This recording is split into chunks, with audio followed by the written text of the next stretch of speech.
So there we go. And this is us. So Yes. hello, everyone. Apologize for the delay in the stream. We just been, you know, we've been trying to figure things out. I mean, I've been roughing it. I've been roughing it out here.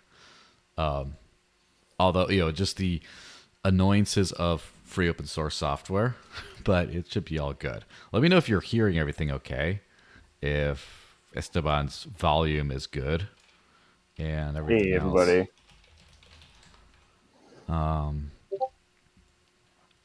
And I still, next week, I would love to be back on, what is it? Be back on Odyssey as well.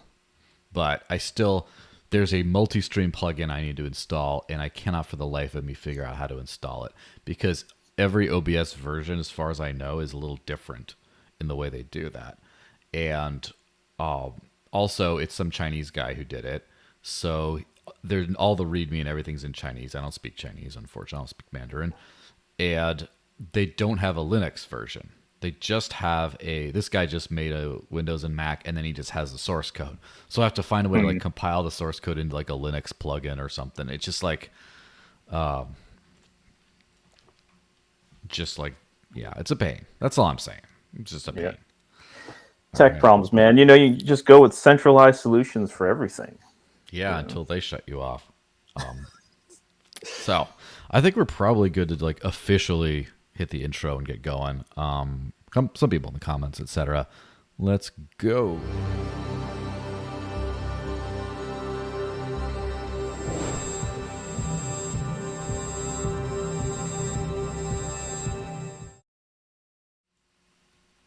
All right, hey everyone, happy Friday.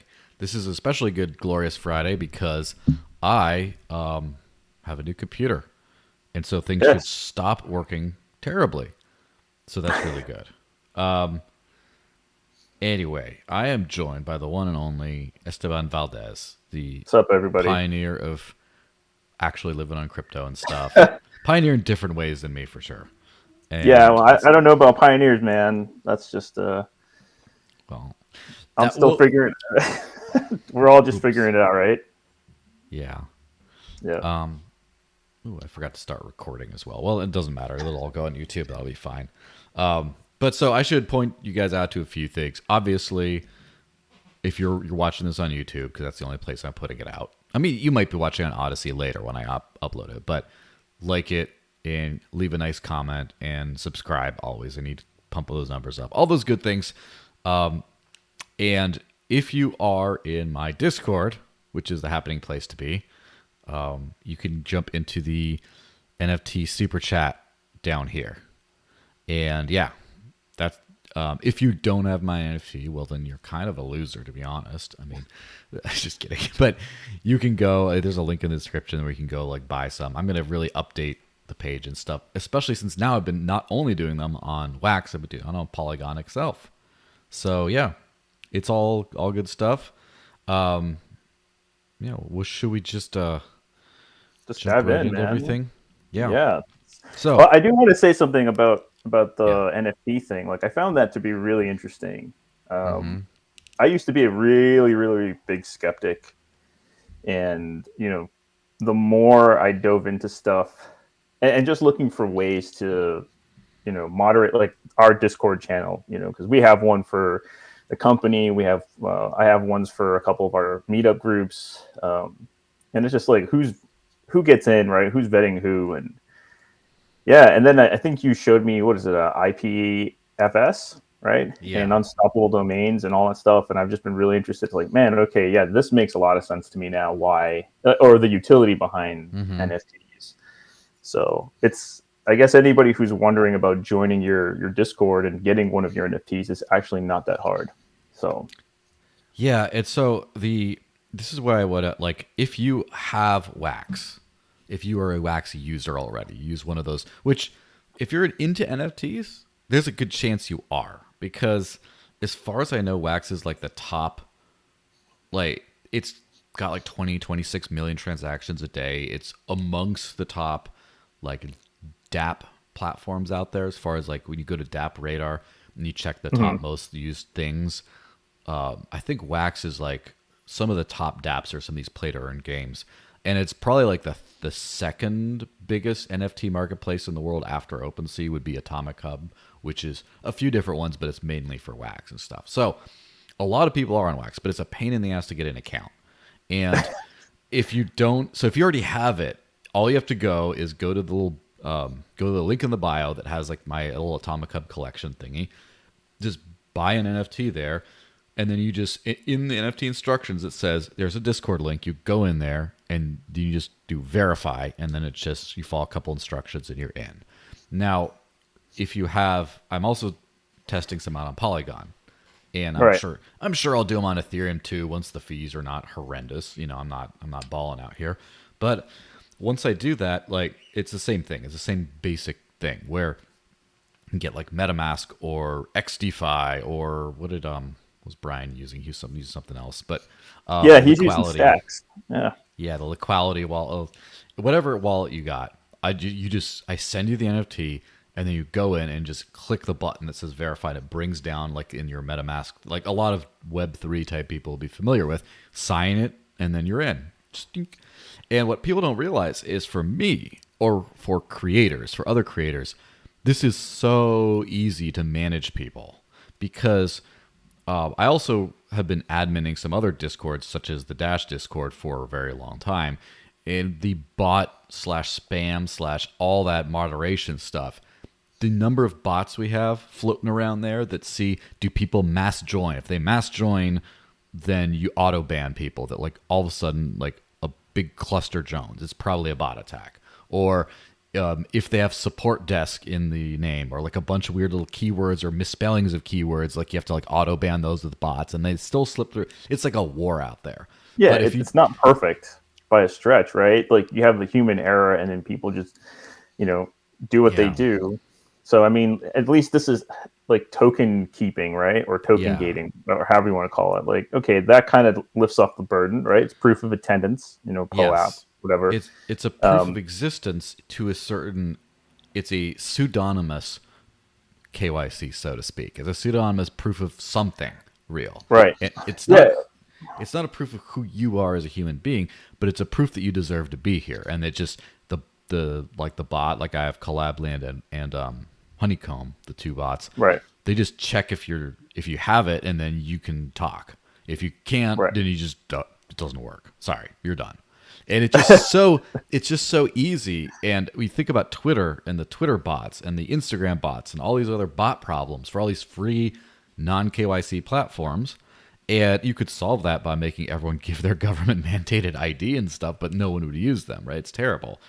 Or you could just do some basic have to buy a thing, some proof of money, proof of stake, as it were, or, proof of work in the case of Brian was mentioning that the NFTs for podcast guests are proof of work because you come on here, you contribute work to the podcast, and there you go. You got a little proof of work, now you're in. But yeah, it just solves so many things, and it's not like, it's not just like an unnecessary thing. It really works. Right. Well, even like the PFPs too, like that's something that I've been looking at, and if everybody's looking at digital ID, and trying to secure themselves on the web, right? Like Keybase, I've been messing around with Keybase for a little bit, and essentially it's kind of creating its own blockchain, or proof of history, if you will. And essentially, you have your own avatar, but it's not just an avatar. It's a certificate of that. Hey, this is me. I've got to prove that I have, my website, my Twitter. I have to prove that I also own my own PGP keys, etc. I mean, I'm not a tech guy by a long stretch, but of course, even I can get this stuff at this point. So I kind of feel like if I'm bottom rung, if somebody like me can get that, then I think other people will be able to understand it too. I think it's just having to get off the high and mighty horse, which has been kind of a real frustrating thing, especially on crypto Twitter.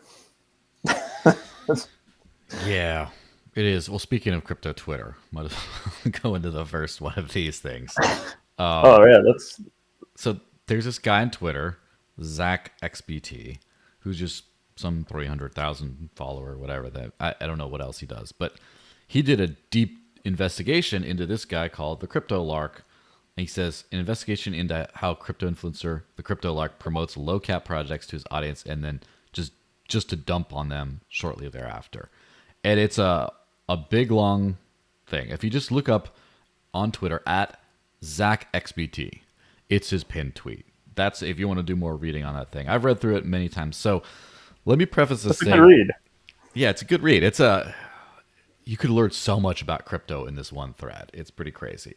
But the thing is, first off, this I know Lark-ish. I kind of know. I knew him back when he's called the Crypto Lark, when he had some stupid bird image on his thing. And one time, I joined some live stream that Naomi Brockwell was doing with the Crypto Lark, and it showed up simultaneously on both their channels. So I kind of shared a live stream with them, and that's kind of my connection with the dude.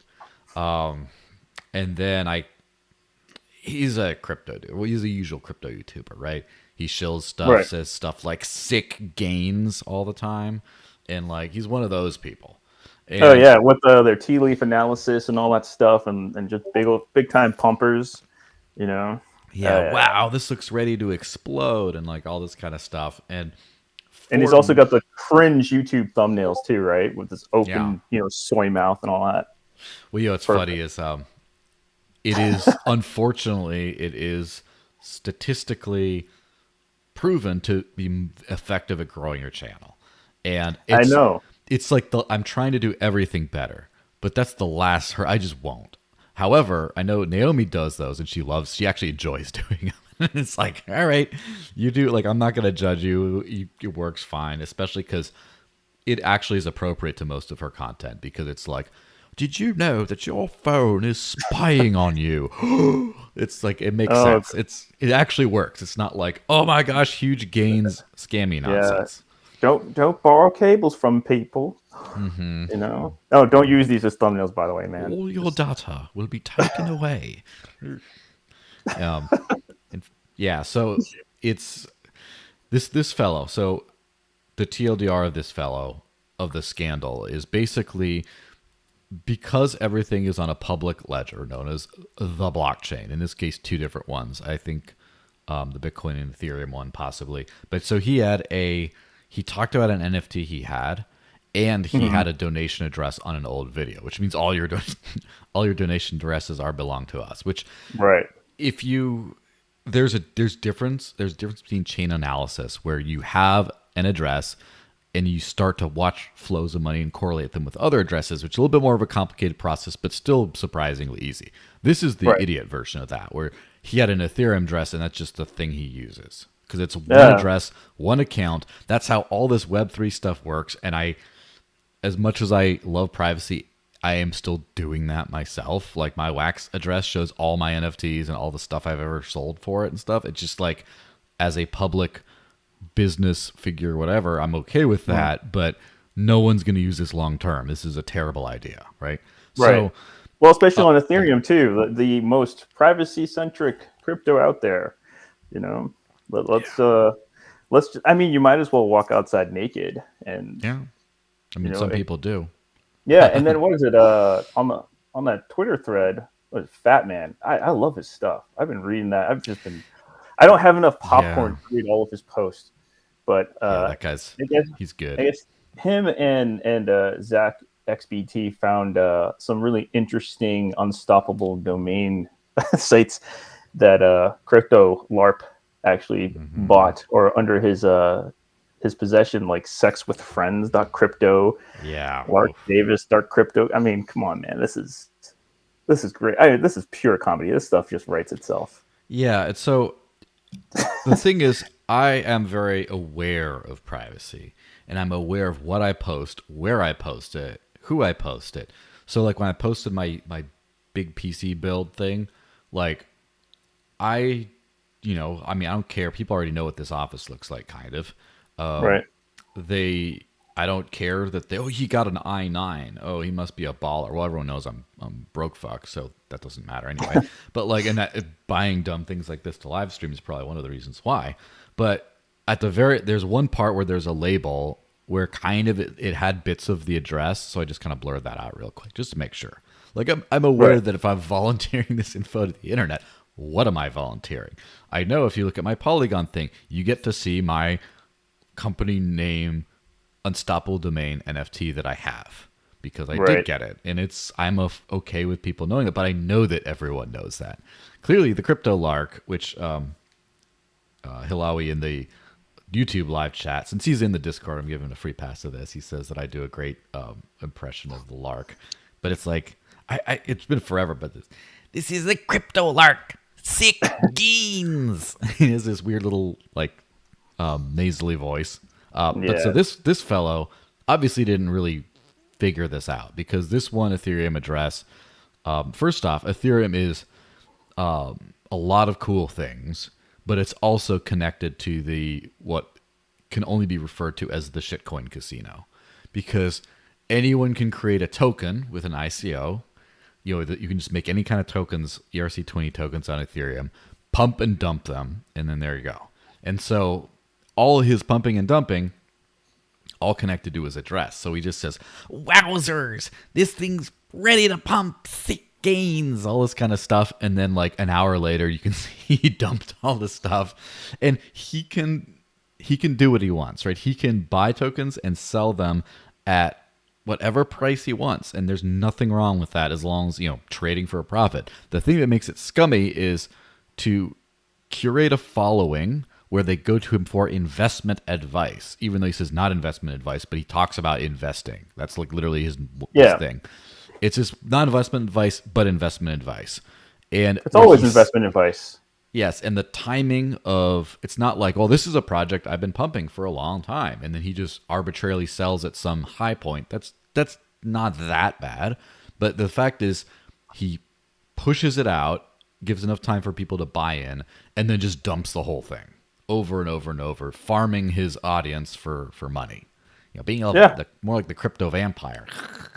But that's not the sad thing is that that's not uncommon for marketers, right?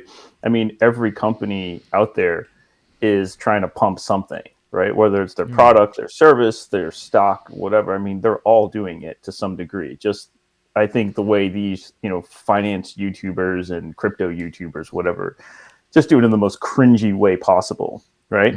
So like, let's take a look at our technical analysis going back 3 quarters, and we can see that we hit a triple bottom, and we're going to go up to a double top, which is when I can spend all the stuff and take profits, boys. Got to get them gains. And it's just, good God, it's just so annoying to listen to. And then even that, I mean, like on Twitter too, you have people pumping the same thing. Like, what was it? Plan B, I guess everybody was on his tit for a while. And they sucked that to its shaft, and I mean it's absolutely awful. And I mean it's the same thing. You got a lot of pumpers there, and it's just bringing me to I've been thinking about this one quite a bit. Is everybody's been essentially you've taken the old finance world, right, the world of stocks and bonds, and you've brought it into the crypto world, and nobody's really changing anything. It's just the new boss is the same as the old boss, and it's really annoying. So is it any wonder that these things happen? Because you have hedge funds, investment firms that do the same thing to their clients, right? They actively trade against them, and they're giving advice. Maybe it's not out on YouTube or on Twitter, but privately they're sending emails like, hey everybody, I know that the market's down, but our analysis team has brought this up, so you should try to take a look at our new trades, call us for an appointment, blah blah blah blah. So it's obfuscated with the traditional finance world though, and I know that crypto privacy will start going up. However, the fact that it can be super transparent means that there always will be some manner of demand for that transparency. And so some people might just be like, well, I'm not going to take your trading advice until I can see your trading account or your Ether address that dumps and sells these tokens so we can see it. Right. And also, I just like in the in-between, because we're not at the professional level yet. We're still Right. at the amateur level, and I just love seeing these dweebs get busted for like their dumbest things that they do. And then the best part about this whole thing was these NFTs that he had about like these NFT domains, right? Oh yeah. For all these like hot sexy milfs dot crypto or whatever, like just like the dumbest things ever. Let me I should probably actually find the actual name so I'm not being hyperbolic here, but you could tell that he was like domain camping on a lot of these unstoppable domains, these like NFT domain things. And so first off, he got larkdavis.crypto. Yeah. Fantastic. Normal. Cryptolark.crypto. And then platypussex.crypto, which those are two words that I've never associated with each other up until today. And sexwithfriends.crypto. Mm-hmm. Now, he should also camp on sex with enemies just in case you want to like, play both sides of this. But jokes aside, these domain camping thingies, it's all public information there now. And I don't know if you knew this, but I mean, isn't that it's a little embarrassing?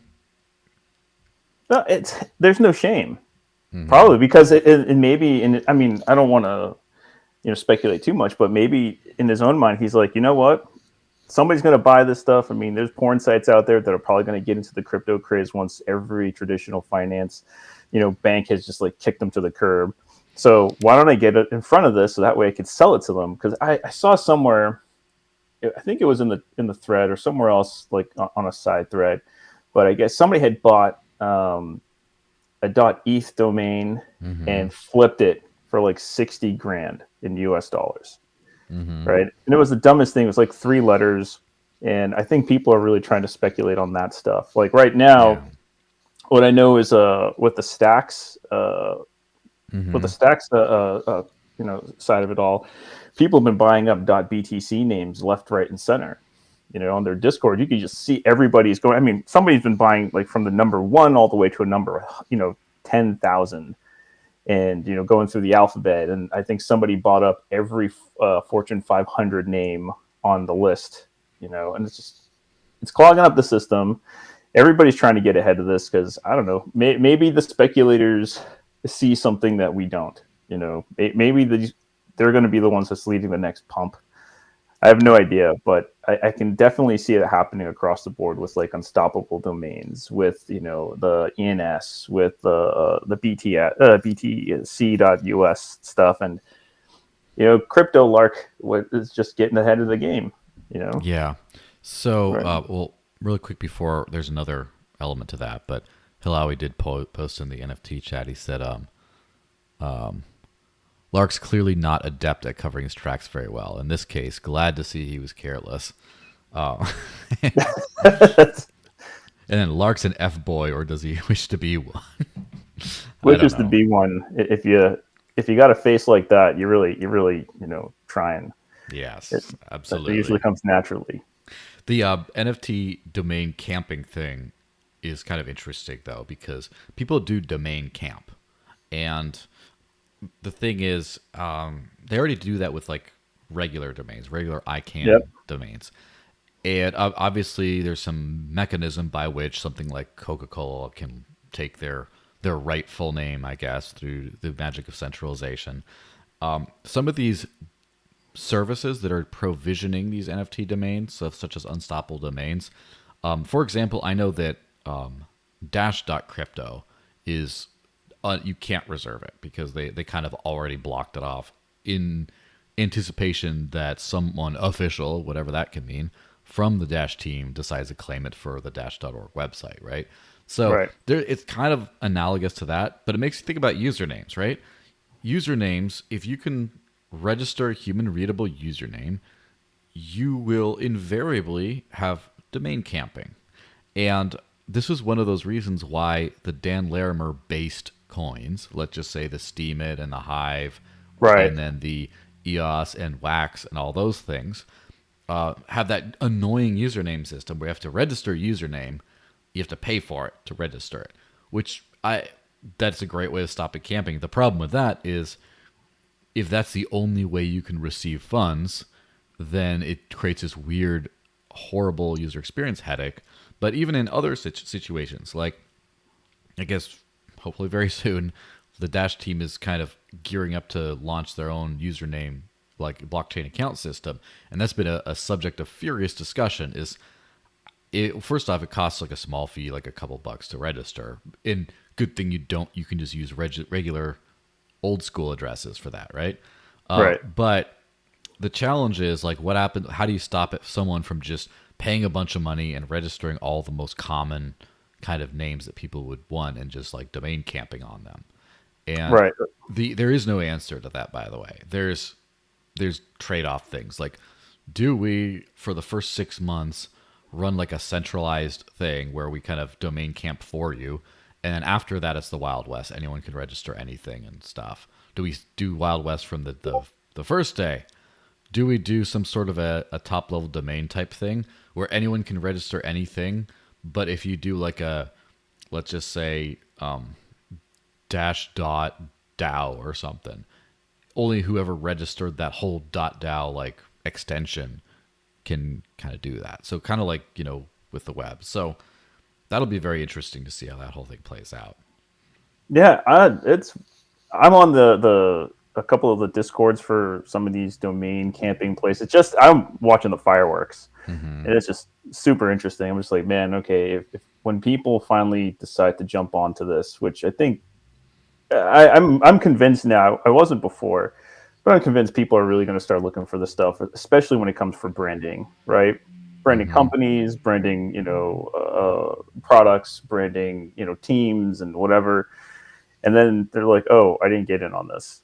That sucks.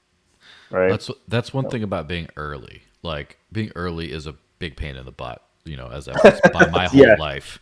However, it is cool to see what you could get in on before anyone else. And you're like, unfortunately with crypto, that usually means buying tokens that appreciate significantly in value until you're this mega rich whale person. But that's not been my case ever, unfortunately. But it is kind of cool to be ahead of the curve on things like NFTs. And so that might be a good roll into the next story, which is, all about them N's and F's and T's. This God, yeah. Meta thing. We talking? Yeah, I knew you were going to go there. Meta introduces NFT cross-posting and sharing on Instagram. Users in 100 countries can now connect their digital wallets, post and share non-fungible tokens. As part of the feature, they'll be able to tag creators and collectors and cross-post collectibles between platforms without paying any fees. So basically, Meta's becoming kind of a NFT platform, which on the one hand is kind of cool because I get to plug in my crypto stuff into my legacy, like finance stuff or legacy social media stuff. But then on the other hand, I don't give a crap about Facebook or Meta or any of that stuff. Yeah, I jumped off the Facebook bandwagon like 2014, just tired of like the privacy hacks and all that stuff. And I don't think anything's ever changed. I mean, yeah, you can, change the name of your company, but if it's a shit company before, it's going to be a shit company now, right? Especially when you have leadership that's still the same. So all they're going to do is just add more, breaches to privacy, and now they'll have like access to your, crypto wallets, right? And that can track you. And if everybody's still, I don't know which tokens they said that they're going to be on, right? If it's just every, platform or, between like Ethereum and Solana and Wax. I mean, it's just a giant honeypot at this point, right? So yeah, people don't realize that though, because Twitter centralization's easy. It's simple, man. It is so comfortable to operate on a centralized system, right? Yeah, and the thing with Meta in particular, Twitter seems a little different. I mean, it's still part of the same old model, but it seems like a little bit more. The user experience is better. Like the founder is a little bit more principled, I guess. Seems to at least posture about that. Twitter does offer a paid version, a paid premium version, which I would never pay for that. However, the idea that you're trying to go back to an honest revenue model where you're like, look, we'll give you good stuff and you pay us in return. That's way better than the the user farming, which is the old school social media thing, which Meta's all about. They don't. Yeah. They are the best. Like that. There's a reason why people say like Facebook stock, right? As far Right. as you can find anything about people, anything about them on Instagram, and I feel like Mark Zuckerberg is just like the kind of guy to he views people as cattle and just wants to just the way he makes money or the way his business thrives is by just farming them for all their data and selling that. And so I remember one thing that was a very strange story, but it happened in local New Hampshire politics. One of the representatives, who was a little bit more of a firebrand, who he had a long family history in the state, he was fond of openly selling cannabis to his coworkers on the House floor.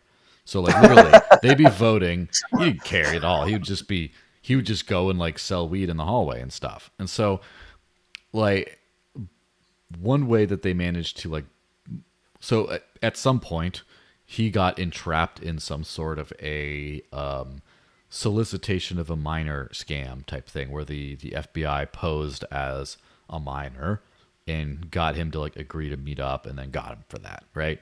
Which, I mean, screw this guy for being a creep, right? But at the same time, they were able to then find out his list of clients, and none of them were ever like charged or anything for like buying weed or anything. But it's still like now they got data on people, and they got something on people. And one of these people, who unfortunately I knew, was like buying weed off of him by sending money over Facebook Messenger, which is about the most. Why would you do that? For our entertainment, that's why. Let's be honest. I mean, it was incredible just how dumb that was, I guess. But the point is, with Facebook Messenger, which is a great messenger, but it's not Signal, so I don't use it, for the most part. The thing about that is, so you got your whole life on Meta, like your whole life on Facebook. They take everything. And then all your private conversations that they want to have on too, that's more data. And I don't think it's like the government to where they're like trying to control your behavior necessarily. I think that Meta's position is just they want everything so they can better sell you things and advertise to you and make money. And that's it. Whereas, although the government can twist their arm, then that becomes a different thing. But so you got Messenger, and then they added money to Messenger, and it's still like wasn't enough. So that's why they pioneered, or they tried to do that DM/Libra stablecoin thing, because they just wanted to like take over the money too. And they got kind of slapped down on that. However, now if you plug in your Web3 whatevers to them, now they know your digital wallet, which probably has a lot of your money. I mean, a lot of people with their crypto are probably going to do it through Ethereum, at least the newer generations will, something like Ethereum, because they can use it for all the things they want to do, like their NFTs. And so now you get to track and own the data of all their Web3 consumerism, so to speak. And so now I have to say that it's incredible how Meta is evolving to be like at the top, the apex predator of data collection at all times. It's pretty impressive. Yeah, well, I think Ethereum is going to be the second contender of the predatorial chain, right? And I mean, especially now that it's proof of stake. I mean, and all the players behind it are heavy bankers, right? I mean, it's just tracking every Ethereum transaction that happens, especially if you're using it as money. And I mean, you might as well be using Facebook at that point, But actually, you know what? Now that's a great point. Why do you even need Ethereum if you already have Facebook? Yeah, Facebook can do so much more, and it offers you so many more services. And there's no gas fees on Facebook transactions, right? Yeah, I guess you can't do the same types of things. They still have like account control, and I kept on getting locked out of my Facebook for other things, and it's nowhere near as good. But as far as like a data collection thing, if you give the perfect personhood data around and combine that with like your Ethereum profile, then you kind of have everything. That is one thing why I believe that, as I've keep predicting, and again, I can absolutely be wrong, but if I am wrong, then people roast me because I was public about it.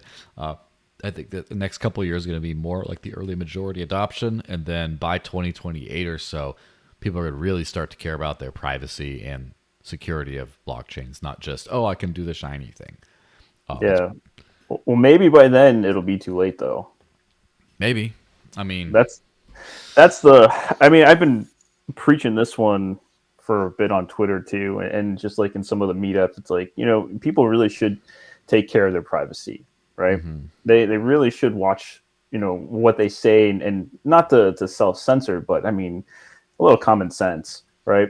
Stop posting about how much you have, or how much you're stacking, or how much you're buying, right? Or even the things you do buy. you hear that, Bukele? Oh, sorry.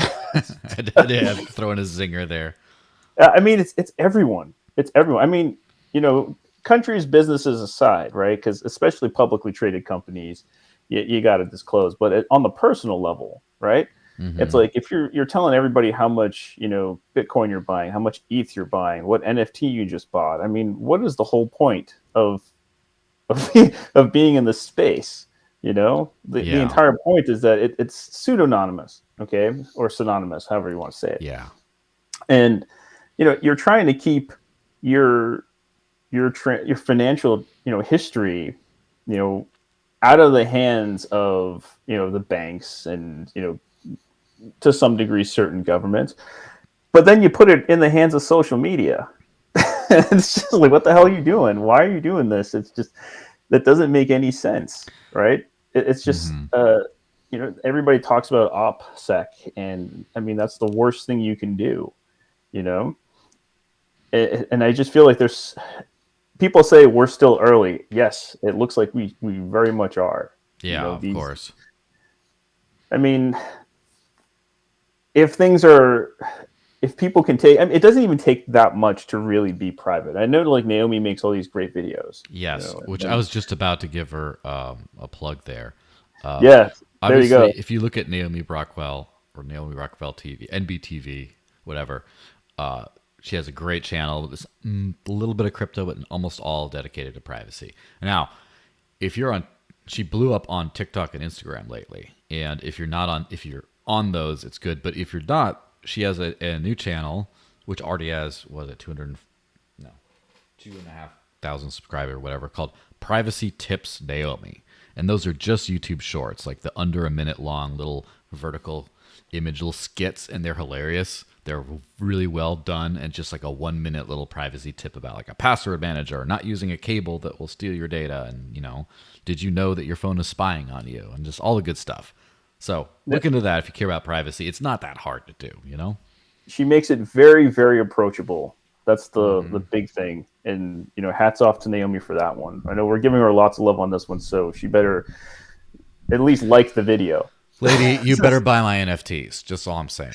Well, actually, man. She doesn't have to, because if she comes back on the show, she gets a free one, which we'll get around to that.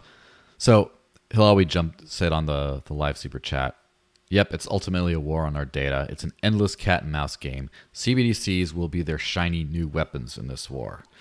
Yeah, and that's something, I mean, we've hit over the CBDC topic over and over and over again, so we don't need to belabor it too much, but just it's already, your finances are already tracked everywhere. The thing is, you have the Federal Reserve, which prints money. This is the U.S. example, right? Federal Reserve prints your money and issues the money, and then your bank, whoever holds your money, and then you got your whatever Venmo, your MasterCard, your whatever other piece, and there's all this like information sharing that has to go between all of those. And the government, the Federal Reserve is not technically government, but come on, it's the government. They, in order to access that data, they have to go to these parties and say, we want this information on this person. So you already don't have financial privacy, except there's a little more work involved. Now with the CBDC idea, it's the Federal Reserve issuing the coins, and literally because it becomes much more efficient because they manage the entire payments rail as well, but it becomes more efficient for their data collection because the Fed then just not only makes all the money, but then just sees everything everyone does with it in a really easily I'm sure public, I'm sure they'll keep it private to them, but an easily queryable blockchain where they can just say who bought guns. Who bought at a gun targeted, a gun tagged merchant? And you go, "Brrr," and you get all these people and say, who bought this much or more? Oh, those people. Let's go look into them, for example. It just becomes the nightmare, like at their fingertips. I'm trying to find who. I think I don't know. Regardless of how you feel about the dude, I think it was Samson Mao. He stated out that essentially the CBDCs is going to be PayPal, but on the federal level, right? That's essentially it. And well said on that one. And the thing about the privacy in banks, it was Samson Mao. CBDCs are just PayPal, but for your favorite central bank. There you go. But the part that really gets me is it's not even just about privacy; it's also about ownership, right? Like the Dodd-Frank Act essentially made claim that the moment you hand your funds to the bank, it's custody of the bank, it's property of the bank, right? It's not yours. It essentially just takes all of, and it gives them a reason why they can do the things that they do, why there's just so much abuse, between the customer and the company, right? Essentially, you're giving everything over to them. It's theirs to do whatever they will. That's the old joke about the IRS. The IRS spells theirs. Yep. So, I mean, that's just I don't know, man. You try to tell people about this stuff, and it's like one ear out the other. Yeah, and that's one thing why, as with the whole living on crypto thing, that's the hardest part, is just living on crypto. And that's why it's been one of the things that's lagged in the world, is like getting people to use it as money. It's the first use case, is probably going to be the last one to be mass adopted, but it is important. And that's one of those things where we get to the whole like Web3 and NFT stuff. I think that is just as huge, just as massive, if not, I wouldn't say more than the money part, but it's up there because it ends up being digital property of non-financial means. And so just anything like in contracts and intellectual property and things like that, which is one reason why the NFTs added a whole new scary element to the lack of privacy on those platforms, because now they don't just see how much money you have and what you buy with it. Now they just see like the title to your house, which domains you hold, like all that kind of stuff. Like maybe your birth certificate might be an NFT in your little wallet that everyone can kind of see.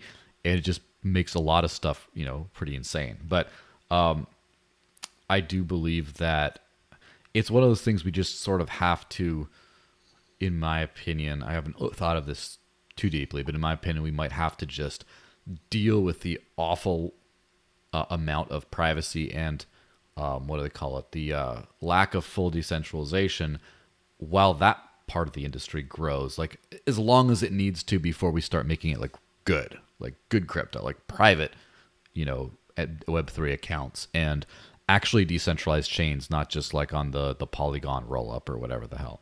So it's going to be really tough for people like us to just sit there and watch everyone pile on these like things and just like, just grit our teeth.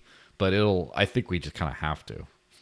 Yeah. I mean, there's some things that are good for decentralization, right? Like decentralized money, for example. Keep it apolitical, keep it neutral, keep it borderless. That's perfect, right? You don't want anybody in control of your cash. But then there's some things that, do benefit from centralization that have like, there's going to be a balance between the two. And then as far as the privacy goes, I mean, really, if you boil it down, it's all about, personal responsibility. And that's something I don't think people are ready for. Taking custody of your funds, especially if they're pretty high, six figures. I mean, most people don't manage their money. They let somebody else manage their money. So they don't even know what it's like to carry that stuff around or have it in, cold storage or under their mattress or whatever. So until people actually start learning to be responsible, with their money, with their privacy, with their info, with a lot of things, it takes a bit of maturity, I think, for adoption to really take off. And I don't think we're there yet. Yeah. Well, let me hit on the Web3 thingy. Lack of qualified people without more Web3 education, say academics. Yeah. Blockchain Academy International's Huxley Peckham, what a name, right? Huxley Peckham, says that there are already 60 different industries using blockchain tech today, but that you need a lot more Web3 education. Yeah. Well, what's your hot take on that thing? Yeah. I mean, I'm steering my business, more and more, into the crypto world, right? Mm-hmm. It's not just producing stuff for networks anymore, but even now, big Hollywood studios are getting in bed with Web3 in a really big, massive way. And there's really nobody there for them to kind of rely on. So you Mm-hmm. have these open positions for people, not just developers, but anybody with experience in the blockchain, in cryptocurrencies, in these ideas, and there's just nobody out there for it. And Mm-hmm. I'm just speak from the artistic world. Most artists hate blockchain, right? They hate the concept of crypto. Uh, Not even Bitcoin is on the radar for them, and a lot of it has to do with a lot of ESG FUD. So I mean, essentially, they're sort of nailing themselves, into the coffin and burying them, when this opportunity comes. And it's not, and that's the other thing. It's like the opportunity is not coming; the opportunity is here, right? Yeah. You know, the more these big studios and companies start coming into the space. I mean, like Warner Brothers, for example, they recently partnered with OpenSea, Mm-hmm. and Warner Brothers Music has billions of dollars to deploy, right? To buy up marketing, buy up space, buy up all this other stuff, and essentially the independent artist and musician and creator kind of just fall into the shadows again, right? Mm-hmm. Um, so there's not enough people in the creative community that even are aware of what to do when it comes to crypto and just money in general. And then you have other companies like Coca-Cola. I know the NFL, a couple of Fortune 100 companies are diving deep into it. It's just the opportunity is there and nobody's taking it. There's a Mm-hmm. lack of qualified people in that space Yeah. because I think still right now everybody's mentality is hodl and then moon, right? Mm-hmm. Hodl and moon, but it's until you're actually like neck deep into this, then it's hard to really understand you know the need for good people in the crypto space, right? To develop Yeah. projects, to develop goods and services, uh, to educate people, right? Mm-hmm. Make this whole thing approachable for the everyman, and that just seems to be lacking, by canyon widths, right? Yeah, it absolutely is. And that's the thing about money is money, obviously, as I've said millions times before, money is just a language for communicating value. And a lot of times, like people go, we as a species are programmed to go for the quickest, the lowest hanging fruit, literally. If there's Yep. fruit you can get, the fastest way to kind of do that. And so with cryptos, a lot of people who are just like dreamy eyed, like forward thinkers, like this is going to be awesome someday. I'm going to invest a lot of like my life into this. And then they're kind of like disillusioned and surprised when everyone just goes right to the casino because the casino is the quickest way of getting money out of the system. And same thing with the NFT rush. It's the casino. It's the easiest way of profiting from that. And it kind of Right. reminds me of a friend of mine. Shout out to James. But was he was mentioning me on some call one time. That he's really he enjoys going to like packing conventions, like a trade show for the packaging industry. Mm. And I have to say, like, no one in their right mind is just like, I mean, other than a couple of probably very much on the spectrum people, are just like excited about boxing up goods and services in a vacuum. Like, just no one's into that. The only reason Right. he's into that is because he sees the margins. He sees that the profitability of this thing, because everyone needs something packaged. And if you get into this industry, if you get into the shipping kind of industry and you build package around these kind of products, you get it well done. Everyone needs your services. It's boring as crap, so there's not a lot of people trying to provide that. But you get to just slip in there and get that profit vertical, and then there you go. And that's what people are doing right now. But the thing is, the casino is just so much easier to hit than the rest. But at some point, you're going to be like, well, look, I'm going to create the most efficient, fast, mass minting NFT algorithm for shipping and inventory, to where I'm going to go to your business and I'm going to design a little plugin in the back end that every time you enter something into your inventory, that you have like a shoe store in the mall or whatever, that every one of those, you get an NFT minted with certain, I guess, I don't know how they'll connect them to the real item in the future, but whatever, you get all that minted, and then I'll put it on an NFT marketplace filtered for real goods and services with a subcategory of shoe, and it's all just auto NFT done. And then every block explorer out there that searches for this kind of stuff kind of gets that done, and then the shipping and the buying and the back and forth, and there might be like a shipping grace period where someone can buy and then resell the NFT in that before you get to ship it, and it auto adjusts the address that you're going to ship to. Like, someone could be like into this, and that's how they make their casino. It's not the casino. It's like, but that's the future. It's just not the easiest thing yet. Once it's hard, people are going to start getting creative and being like, oh, I bet I could do this. Because like right now with the NFT art, like, no offense to the Bored Apes and the legacy that they present, and then they will always have some sort of a value, I think, just because of their place in history. But they're kind of like suck. Like, they're not the best art. And that's like, what about the other ones, the stupid pixel ones, like CryptoPunks, or I don't even know which is what. They're all terrible. And what happens when we start making good art out of them? So here's where I'm gonna, in defense of them, because I had a chance to work on some of these projects, not directly, and I didn't. And this is where I really didn't understand the value of NFTs, but a lot of it is very, very subtle, right? Like the changes that make things different, and then the way a lot of the hardcore NFTers actually, look at and evaluate what makes these things valuable, right?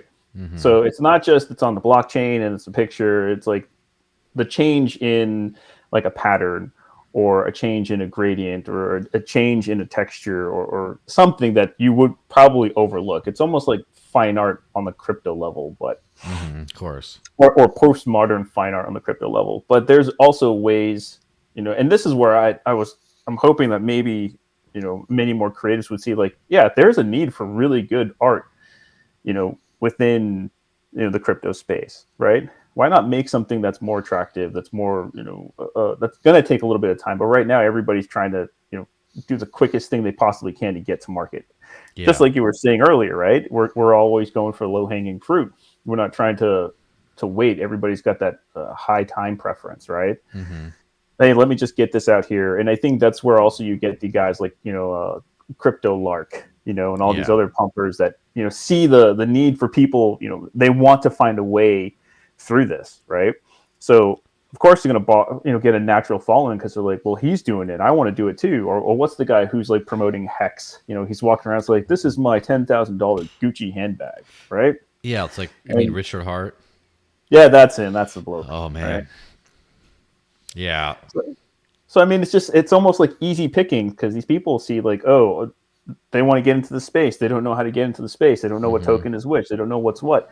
And, they see their savings dwindling, and hey, maybe if you buy, this asset for like pennies on the dollar, and then one day it's going to like, million X, and, they can be there too. And they just, sweep them right up, Pied Piper style. Right.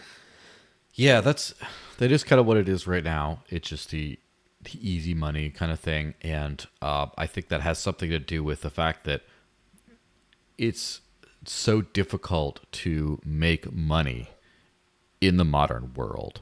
And I don't mean it though?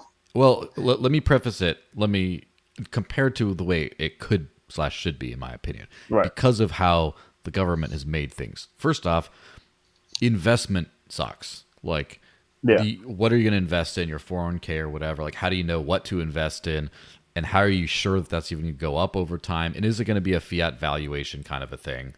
And if so, your fiat's going down. And so just like you got to be like really smart and like scale your little investment stuff. And then just like for the everyman to invest, it's just very difficult. You kind of need to know what you're doing. You have to have like access to greater, capital and lines of credit to like buy certain cash flow positive businesses and stuff. It's just not like, you throw money in the savings account and you get like 5% a year for like saving. It's like that stuff is not available to the average person that easily. Whereas with crypto, you just buy some and then you put some money into the Bitcoin ATM or whatever, and then your money can go up over time. So it's the crying need for the everyman to be able to invest and kind of invest in their future that has made that crypto's number one use case so far, is people just want to get more money. Right. And I mean, some of it, I see that, right? And I hear you. Mm-hmm.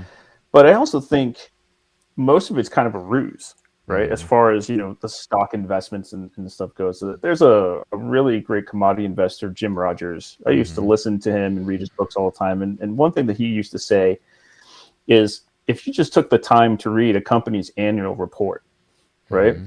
And he's like, you'll have done more than 90% of the financial industry as a whole. And I was always wondering, like, well, why is that? So before I got out of the market, I was reading, as many annual reports as I could. And some of them are like, 80 pages. Some of them are like 300 pages. But you get to read about the business from top to bottom, right? Mm-hmm. What do they do? What are they doing? Where are they going? How much are they making? How much have they lost? What are the problems that they're facing? How are they going to solve it, etc.? And that's not exactly hard to do. But then you have financial managers and financial planners and, brokerage investment firms like, oh, no, this is complicated. Look at our charts. Look at this. Look at that. You want to make more money on this. It's like, well, really the best way to do it is just buy and hold, right? Invest in a company, see where it goes. That's not difficult to do. But, the selling and the marketing about how difficult it is for the everyman, it makes it so. Right. Mm-hmm. You need to invest in 100 different mutual funds, right? The old Ramsey, way of doing stuff. Put in mutual funds because you don't have time to read this stuff. Like, no, really, you can make your life a lot simpler, right? You just got to cut through the noise and the bullshit. Yeah. And then I think it's the same thing in crypto. It's like, keep it simple, man. How many people have actually read, the Bitcoin white paper? Or how many people have read any white paper from any of the cryptos that they invest in, right? Invest. And what I'm using, like, not using things for money. I'm talking about like people with that investment mentality. How many of them actually read it? Probably nobody, right? Maybe 1%, 2% actually understand what they're trying to do. And it's funny because really all you got to do is read. Just sit down and read it. That reminds me of the story of my buddy Ken Bozak. As I'm watching you want to double check your connection. I think you get a little fuzzy there, and it looks like from the YouTube stream that my internet's still okay. So it could just be that, obviously you've been having to dodge hurricanes and stuff like that. So, obviously there's something to be, we're doing the best we can. But as far as Ken Bozak, so it's funny because my crypto tribe, as it were, because everyone has some sort of a tribe, and a lot of people stick to, like, I'm a Bitcoin maximalist, or I'm into Monero, that's the thing I do, or I'm an ETH head, or all these kinds of things. My thing has always been the living on crypto people, like the real user, the real user types. And Ken Bozak is one of those unsung heroes of that, which of course I sing his praises all the time, but he's one of the weirdest people you ever meet. He's like the stereotypical loser stoner kind of vibe. You'd never take this person seriously. He looks like he just is a stoner couch come to life kind of thing. I'm not trying to be mean. I'm just saying he's a funny dude. But like, he was buying and selling NFTs in like 2017. He's like been super ahead of the curve on that stuff. But his crypto story kind of is analogous to, I'm sure, a lot. It's like a simplified, like, children's book version of why everyone is in crypto or should be in crypto, where he's approaching 30 and he's just like, oh, I'm getting a couple gray hairs in my beard. I'm like old. I need to be an adult. Like, I'm not doing any adult things. I need to, like, grow up. Well, what do adults do? Well, they invest. I should invest because I'm getting old. And then he, like, looks and he just sees it, like, Snapchat is, like, coming out and he wants to invest. So he just goes to his bank and said, I want to buy some Snapchat. And they just laugh at him. What the, who the hell do you think you are?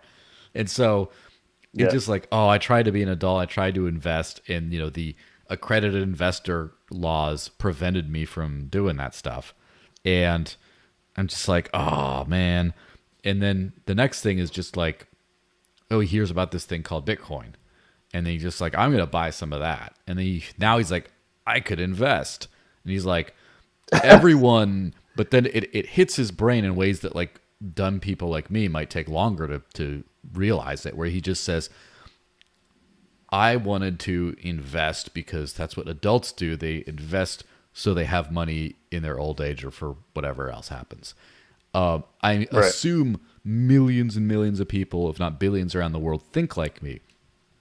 I saw a good idea, which is Snapchat. This was like before the IPO or whatever. I wanted to invest in that. I got barred by the system. And I'm sure a lot of people are in the same boat. I could, however, go straight into crypto, and I don't need anyone's permission. I just get the value of that. I just get it. Whereas you don't have to do this like, well, decentralization, censorship resistance, blah, blah, blah, and run on the banks and all. You don't have to go through all that. He just gets it at a visceral level, and he's the visceral level getter extraordinaire who just like got it for NFTs the first time. And I had to wait until like a year ago before I started like opening my mind to maybe this isn't just stupid apes. Like maybe this is something interesting. So that's kind of the thing about like the investment thesis about like people can't make money and now they do. And it reminded me, another friend of mine, Doug Scribner, shout out Doug.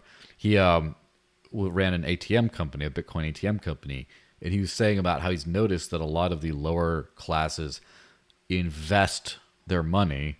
Their version of investment is lottery tickets, because they go into the gas station, they buy a lottery ticket, and then one of these days it's going to fall on them. But if they keep doing that, maybe they'll hit it at some point, because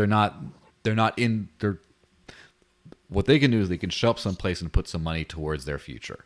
And if they can do that by buying crypto out of an ATM, that's so much better than the lottery ticket. It's like, because the system excludes these people. And it's an interesting kind of way of like flipping things on your head to think about that. Yeah, it's one of those like when you boil it down to investment, right? It really is very, very simple. Simple doesn't mean easy, of course, right? You have to put in the work. You got to do your research. You got to look into things, and you have to have a certain tolerance for risk. But the everyman really doesn't need to invest. What they really need to do is just save, right? Save their earnings, save their their wealth in some vehicle or another. And we've just got so far away from that, in a fiat system, that everybody's turned into a speculator. Yeah, everybody has to become now a financier, an investment manager, a banker, a politician, a macroeconomist, right? Everybody has to, be something other than just an individual who works and saves, their time and energy, right? And that's the most frustrating thing, because I think in some of the circles that I run in, people still have this, they take their investment mentality, very seriously. Like, well, I'm going to, purchase this product or good, or I'm going to buy this stock and this crypto, and I'm going to hold and hold and hold and hold. And then one day it's going to, rise up to the moon. It's like, but why are you doing that? It shouldn't have to be this way, right? You should just work and save, Back in the parents' old country, right? The way people save their money is they go buy land. Yeah. That's their means of savings. It's like, oh, well, I have some money that I put aside. I'm going to go buy a few acres if I can, right? It might not be a lot, but, I have a family member that started off with buying, 1 acre that they could. And over time, they've amassed about, several hundreds of acres now. And that's their wealth, right? They didn't put it into stocks or bonds. They didn't put it into, precious metals or anything. They just bought land. Right. And that's where, and I mean, it made it very simple for them. I work and I buy land. That's it.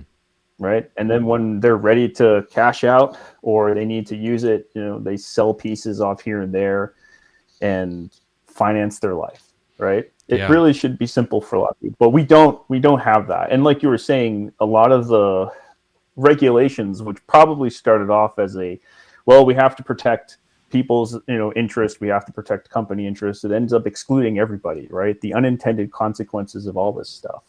And God bless crypto, God bless Bitcoin, for crying out loud, because hey, before the regulations really hit, there's a means for people to actually do that, right? And just know what you're owning, and it should be that simple, But as far as like things like NFT goes too, I mean, I've been in the space, since 2019, and it's just dawning on me now, right? And I dove pretty hard, and like the last couple of months, just trying to understand what the hell this is, especially because we started producing it professionally for people. I can't say names, stupid NDAs, but I mean, that's just another thing, right? But I really started to learn, like, how do you do this? What is it all about? What does it mean? What is it for? What's its purpose? What problems is it solving? And, after getting off my high horse, and I'm like, oh, okay, I understand. I get this a little bit more. Now I'm really starting to see the benefits that come from that. Yeah. But, it's going to be... I think you only get them. It's going to be everything too. Like, that's another thing that people don't... Like, we're talking about this ease of access, or think about areas in which people have been left behind, just left out of the economy. Right. The thing is, like, with NFT, as I've mentioned before, Hernando de Soto is a famous economist who wrote something called The Mystery of Capital, which is, I think, probably like a must-read, and basically tried to analyze why capitalism works in the West but fails everywhere else. That's kind of the tagline of the thing. And one thing you notice is there's just not enough capital, because a lot of people in these countries don't have legal title to their land and their possessions, and so they can't use that as collateral, for example, to get loans. They can't use that. They don't have access to their own capital to then build their businesses and kind of go out of that. And of course, the benefit of the Western systems is the government is... I wouldn't say government's efficient, because I would never say that, but the government is relatively good at giving you legal title to your property, and that you can then leverage for things like that. But then that's where I think the NFTs could become huge, is like all you have to do is find out like a NFT system of titling your land, your real estate, and you don't have to like, okay, well, let me port over my, old analog world title of my property to this NFT system. You just roll through, the favelas or whatever, and just like NFT, and you just like, now you just got all that, and it's got a system of like recognized property ownership, and then you can start putting that as collateral, like seeing what people would pay for your land, putting it as collateral on like a DeFi platform, getting a little loan, and then just you're in business now. Now all of a sudden everyone can get lifted out of poverty if they so wish, like that, because you don't have to wait for institutions to be reformed. Or the tech just gets reformed. Yeah. Or here's one that I've been giving a good thought and kind of seeing crop up every now and then. But essentially, certain NFTs, if you buy them, they have disclaimers, right, about the legality of it. Right, like you're buying this, but it's a license of the NFT. You're like, you have ownership over this, but you don't have title to the IP itself. But let's say in the case of like somebody's making a new NFT project, and it's character based, right? And they have good artwork, and the characters in this world are pretty interesting. They don't necessarily have to sell a story or pump a video game, but what if you have some kind of legal disclaimer or something that draws up that clearly explains that, hey, you buy this NFT, now this character is yours, right? It's yours full on. You can do whatever you want. You want to make merch, you want to make a series, you want to license the character out to other people, you want to do all this other stuff. It's like it's properly yours, right? It's your NFT, it's your property. Now do what you will. And I think that's what was the case on some of the Bored Apes, right? Like Seth Green bought a Bored Ape, and he had claim to the property of that specific Bored Ape and a couple of other NFTs that he bought, and he created a TV show around it, right? So essentially he sourced material from Web3 paid for it, and now he has a new property. I think Quentin Tarantino was trying to do the same thing for his scripts, but because he was under contract by, I think it's Universal, one of the bigger studios that he's under contract with, he couldn't really sell his screenplay. But I'm just thinking of the writer, who wants to get, who wants to sell a script, right? I mean, they could write a script, put that as an NFT, title to it is like, here's the screenplay. You can, buy the screenplay for whatever the amount of money it's going to be. You can produce it, you can resell it, you can, alter it, whatever, it's yours, and move on, right? And now there's no need for have an agent, right? That's going to take anywhere from like 10 to 20% of your cut, right? There's no need to deal with the hassle of other studio executives or producers who are trying to find materials to get, and you have to haggle with negotiations. It's like, no, the price is the price. I'm creating a property, right? An IP. I'm putting it out there for you, and you can buy it, and it's yours, and you do whatever you want with it. You get your royalty, and you move on. And I kind of think that's very, for me anyways, that's very liberating, right? Oh, I'm going to design new characters. I don't know what for, but if somebody's in the market looking for a character, that they want to build a new property around, well, here's the price for it. You're taking the property, and it's legal ownership, and you can use it forever. Your purposes, you want to make T-shirts, mugs, you want to make a video game out of it, go to town, right? Because your smart contract has royalty in it, and if you're selling stuff, or you're selling the NFT itself, you're going to get something back. I mean, there's ways to do it. I that's where my mind's at, and I'm looking at it. It's like it's a way to share creative IP. I mean, it's a way to do it for real estate. I know in Tampa they're trying to a property sold with an NFT tag on it, and I mean, there's a world behind that, right? But I don't think people have caught on to it yet. It's still stupid JPEG pictures. Yeah, people don't understand that. And like, for example, to do another level of things, imagine imagine if LinkedIn becomes just an NFT contract, and that's it. And so you mint your professional profile when you enter the workforce, I guess. And then every single time you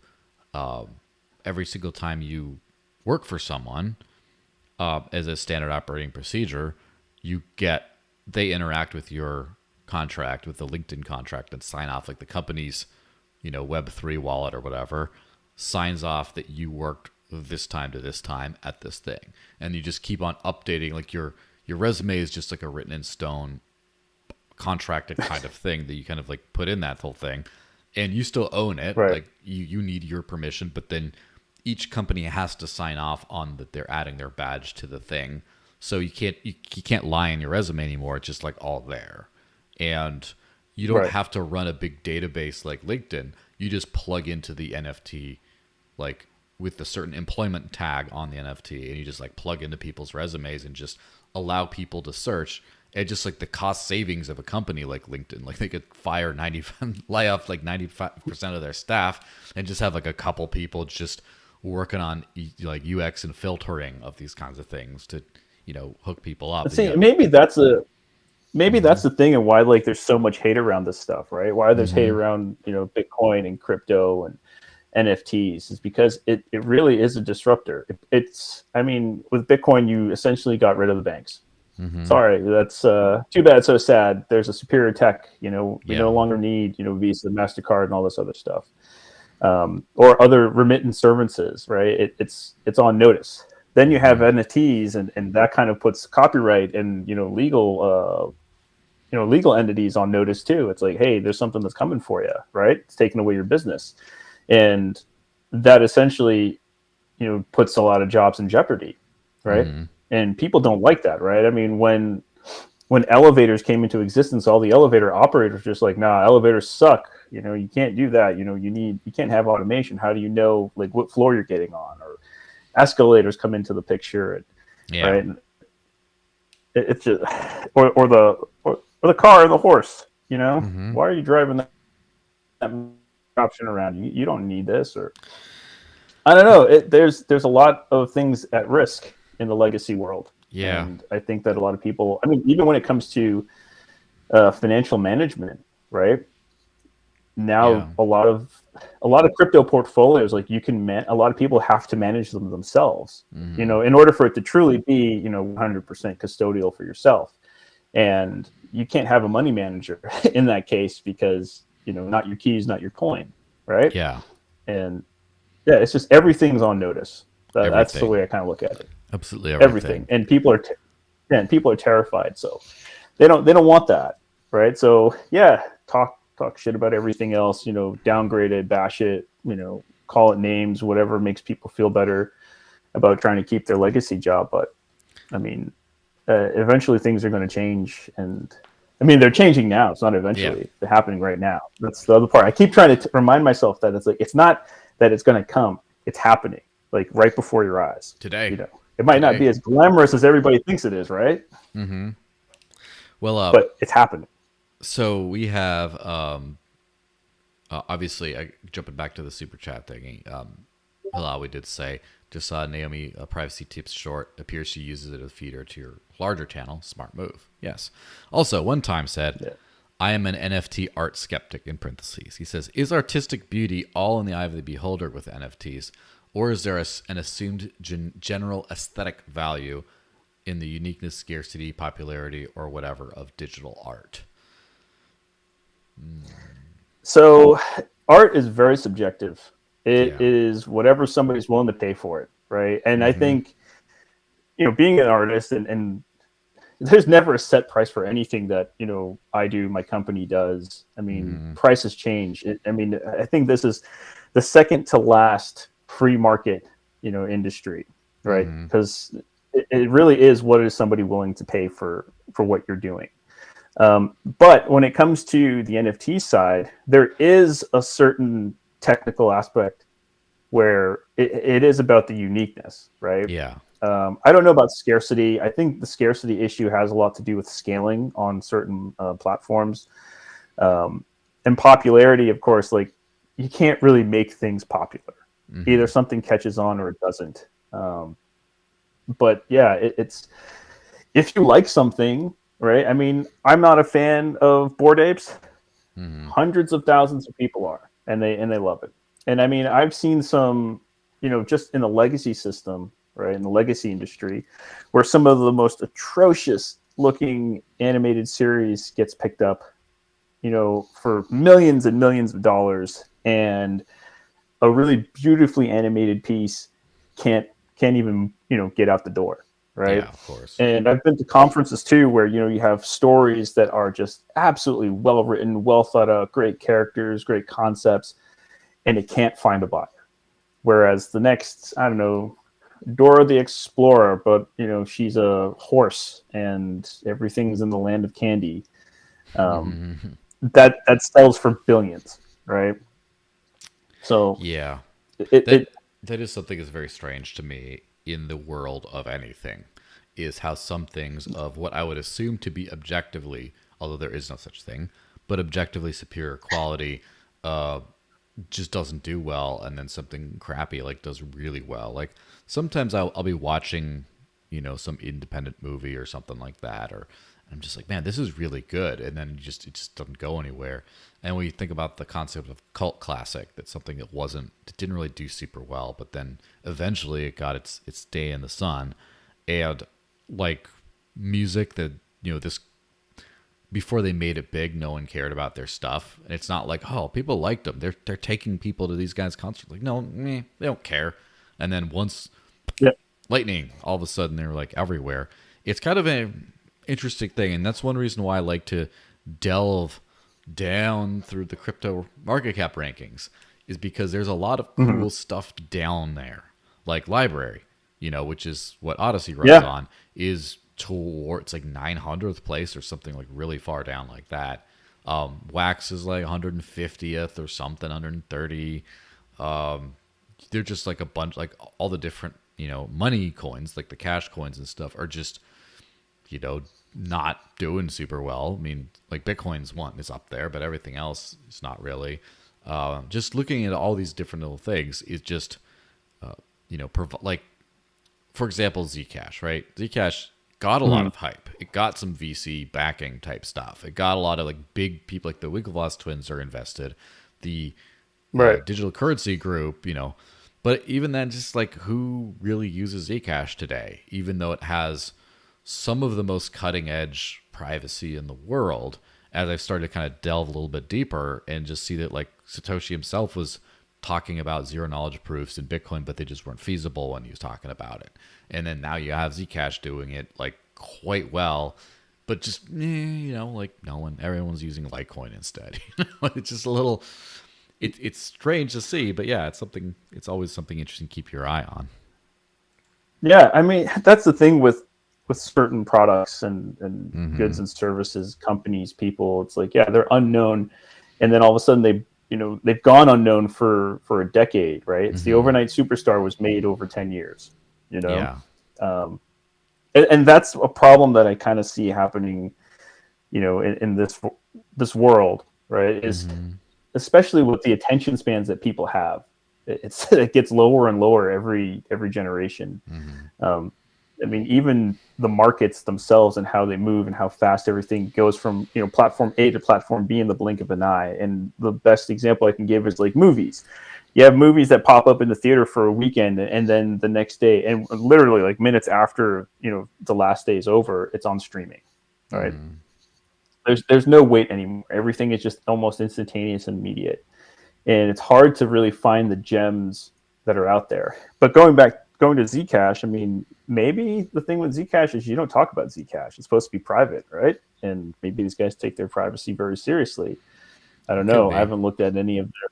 Yeah, I haven't looked at if they've got a mempool. I haven't looked. Haven't looked too much into it. But I mean, if you don't know anybody's using Zcash, maybe Zcash is working.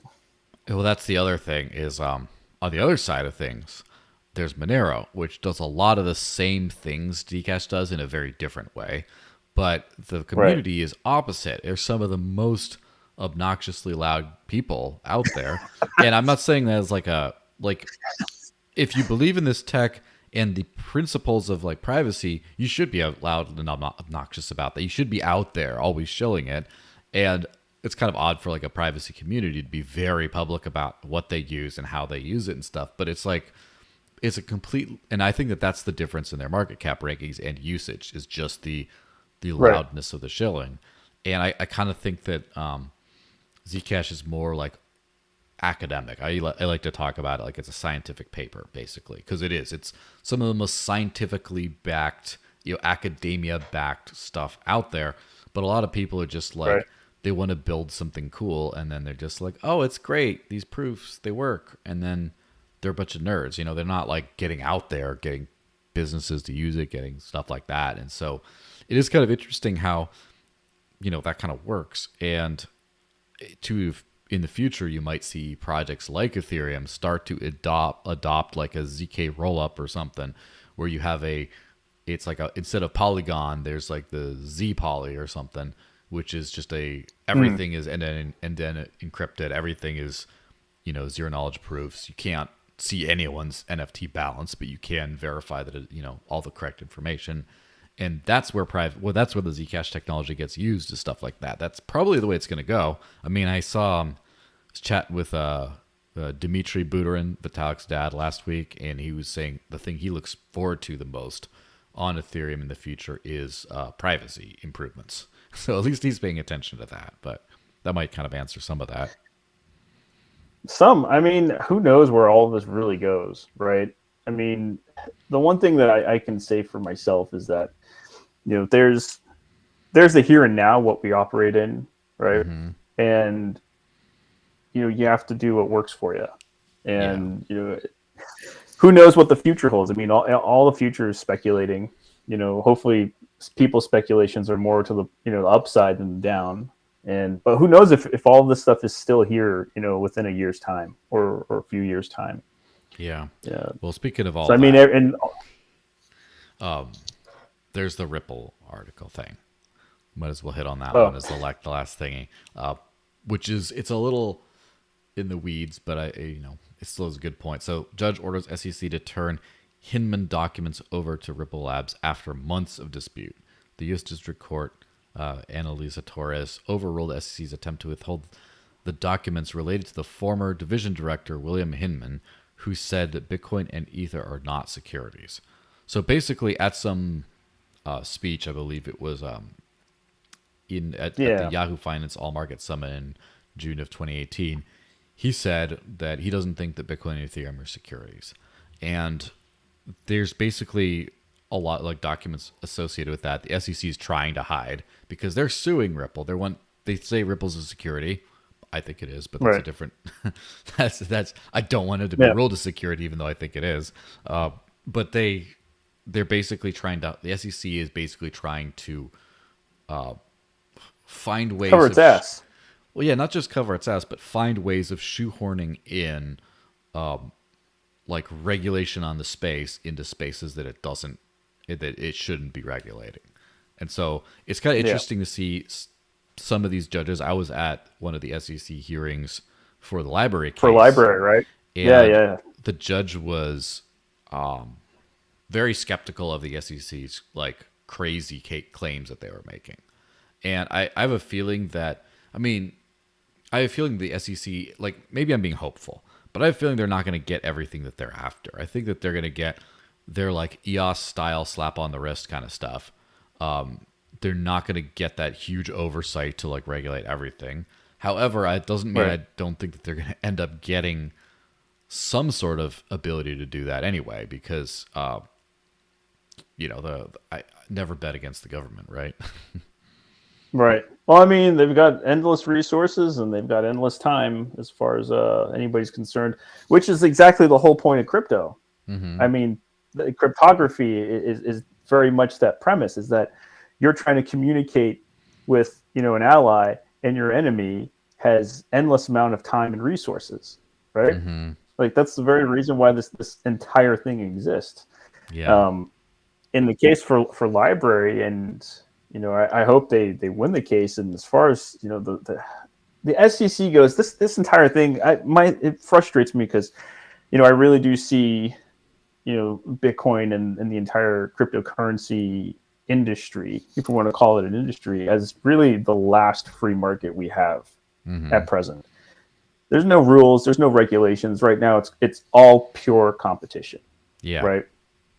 Let the best product win. Let the best idea win. Really, if I'm not a fan of Ethereum, but I don't want Ethereum to be regulated as a security.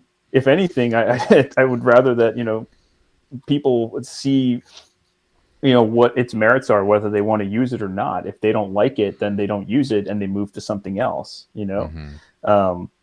If people want to, I mean, I'm a Bitcoiner. I love it. I understand. For me, I personally, like, it just works for me. And I look at other projects and tokens, and I don't see them as money. There's some others that are like, oh yeah, I can use this, especially if, like, all right, I want privacy, I'll use another coin if I need be. Or in my case, right, I've been paid in different types of currencies. I don't want to hold them, so I swap them. But I mean, that's what they have, and that's what I'll take. And why would I deny business if it's to me? So having regulations on all of this, I feel like it's just at some point going to stifle innovation, right? It's just going to put a bottleneck on people adopting things. I forgot who said it, but he's like, it wasn't until cars were regulated that everybody started adopting, motor vehicles. Okay, great. But in this case, I mean, because crypto moves so fast, right? Or how did Brian say it? He's like, policy... program is faster than policy, right? If there's a problem, people can solve it. But how are you going to solve things when your hands are tied behind your back and you can't, do anything about it, right? Or already in financial markets, you can't be an accredited investor unless you meet these certain requirements and prerequisites that's been established because of policy. It all sounds good in theory, on paper, it sounds brilliant, and then it's in practice and it sucks, right? Yeah. So I don't know, this whole Ripple thing. I don't care for Ripple, and I know the XRP armies out there, but nobody gives a shit. Yeah. I mean, I hate to say it, it's or I love to say it, but whatever. Yeah, it's true. Yeah. yeah. I mean, really, like, if it doesn't float your boat, then just go, change the channel, right? I mean, that's what people complain about when it comes to television. It's like, oh, this is offensive. I don't like it. Then don't watch it. Oh, this coin sucks and this token is a scam. Then don't use it. Right? Mm-hmm. It's that simple. Oh no, Yeah. but we need to have federal regulations on top of this. Like, Yeah. dude, what are you doing? And that's what the are you thing. doing? One thing that reduces the crypto versus the SEC.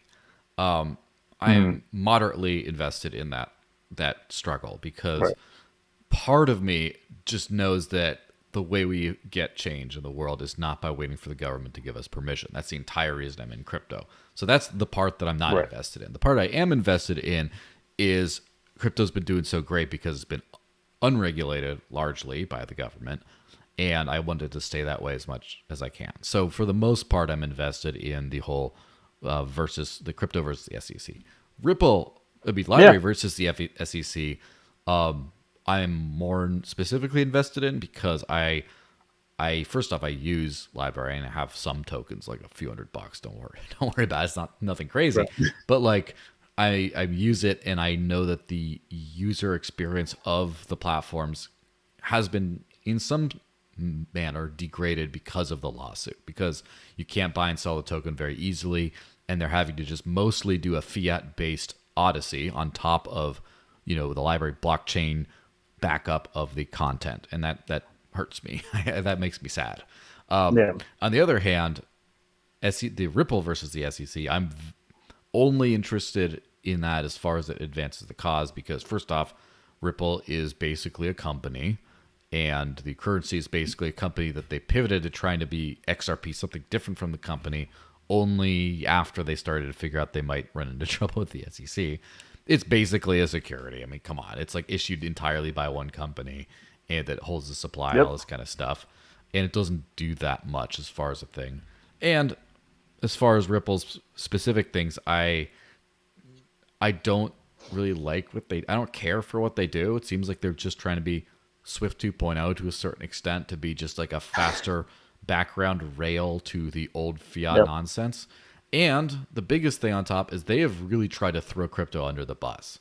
They've just been like, well, in their arguments against the SEC lawsuit, they've been like, this is an anti-competitive practice to try to, you should regulate Bitcoin and Ethereum the same way. Oh, and by the way, we're an American company and those are run by the Chinese, and screw the Chinese.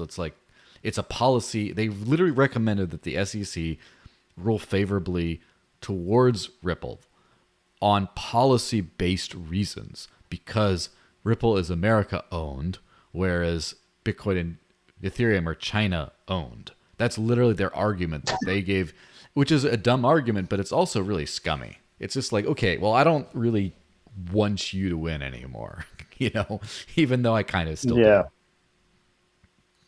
I mean, here's the thing. I mean, the laws exist already, right? Mm-hmm. Not like we're going to be able to change them anytime soon. I mean, having to go through the process of adjusting a law is just, it's pain, right? And drawn out. And it probably wouldn't happen in my lifetime.